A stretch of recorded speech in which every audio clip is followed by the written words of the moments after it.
Fall gardening, oh yeah, it's not what it seems, or rather, what does it mean to you? The transition from Texas summer gardening to fall gardening is a unique experience. Some spring and summer plantings will survive through the heat and go on to produce again in the fall when things get a little bit cooler. And just before the heat breaks, there's a chance to plant more warm season crops, and those will oftentimes cross over with our cool season plantings. Historically, this caused a little dilemma for me because I had to assess my available planting space and decide when I was going to pull some things ahead of new plantings.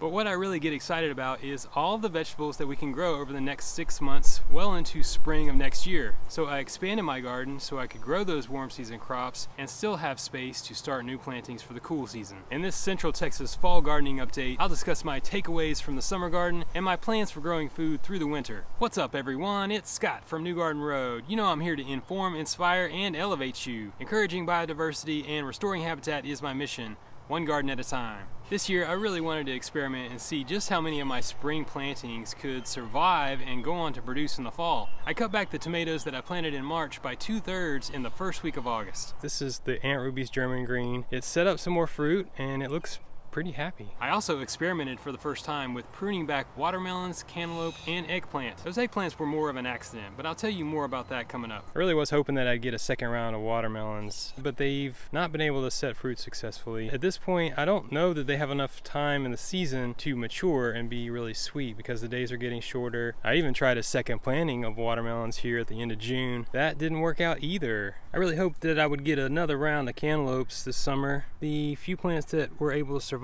didn't quite make it all the way to the end. I cut back my 2 eggplants about the same time as the tomatoes, but I cut them back to the soil level. I didn't really expect them to keep growing. I thought they were done, and that was it. They look like brand new plants now, and they're flowering. Lima beans and peppers have proven that they're up to the challenge. How about these peppers? I've had a lot of red peppers over the summer, and some of the sweet peppers that I'm growing in containers. There's a few varieties here, a purple beauty, an orange lunchbox, and some shishito peppers. I did have them covered with shade cloth for a period of time. That really seemed to give them some relief from the extreme heat. So here is the Henderson bush lima beans. They've put on probably 3 to 4 rounds. They're just kind of perpetual. And this is a small white lima bean, really productive, resilient, stays green, survives on minimal water, and produces round after round. In an effort to push the boundaries of the growing season just a little bit, I planted southern peas, long beans, summer squash, and a couple of special varieties of Italian cucumbers in late June. What an awesome cover crop here in southern peas. They, like the lima beans, will keep setting pods just round after round. They attract biodiversity, beneficial predatory insects,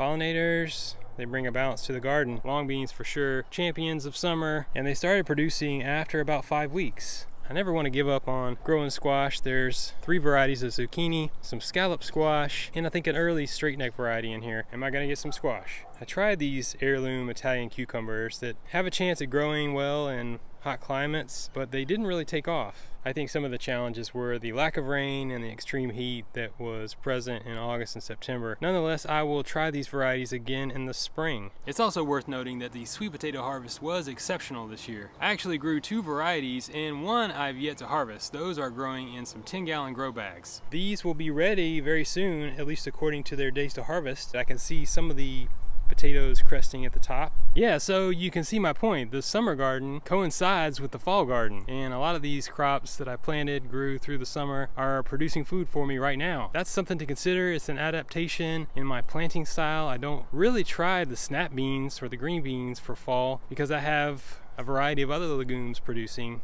with ease. But we do have to think about available space in the garden. If you've got all these summer plantings growing, where are you going to plant new stuff? Where are you going to plant cool season crops like kale and lettuce and broccoli, all those other good things? That's why I chose to have a larger garden. I had the available space. I spent a lot of time building it up. This didn't happen overnight, but that allows me to rotate crops and have crossover year-round seasonal growing. And I'm just about to direct seed some of my favorite leafy greens. I have some transplants too, and this gives me a jump start with some of my absolute favorites. I should be able to begin harvesting a few outer leaves from these kale, collard, and mustard plants in about 4 weeks. Getting a first round of these starts from a local nursery is much easier than starting my own seeds in late July when the weather is still hot and dry. I'll direct seed more of these, and that successive planting will likely mature in mid to late winter. I also grow lots of lettuce and spinach, but these crops can be difficult to germinate until the soil temperatures cool off considerably. Typically, I target the second half of October, and from then on out, you can plant successively well into March. Root crops are definitely on my list. I'll be growing a variety of beets, carrots, radishes, some rutabagas, and turnips. All those root crops will grow best when they're direct seeded in the garden, and some of them can produce pretty quickly, so succession planting will keep food coming in steadily. Garlic is something that I look forward to growing every single fall, generally in the month of October, but those won't be ready for harvest until May of next year. I'm growing two softneck varieties this year, the Enchelium Red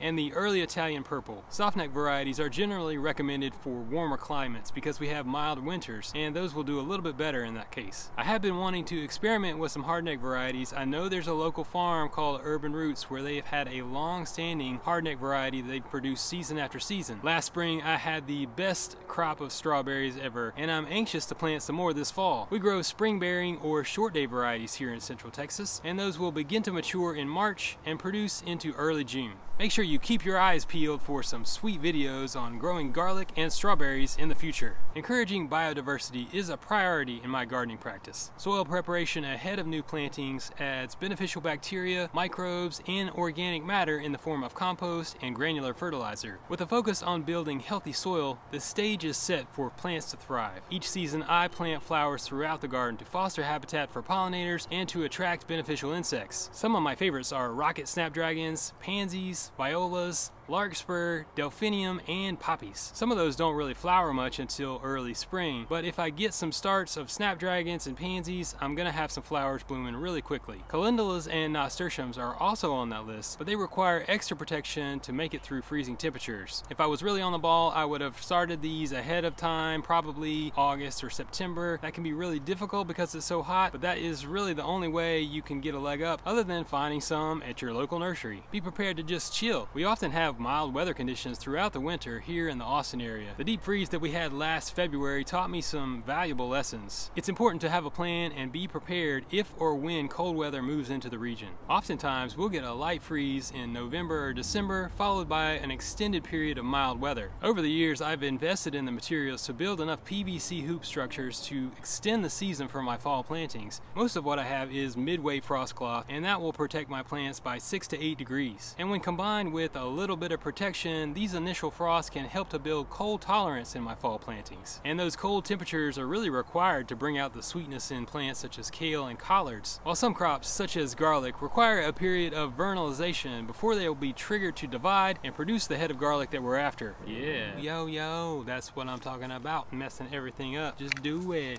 just do it, just do it, do it. You gotta flip that paper over. Do it like the biz done told ya. Oh yeah, how we looking? I gotta test this out. Now check out more awesome gardening videos on my channel. Like this video and follow New Garden Road for weekly content. You can grow your own food. Keep it organic.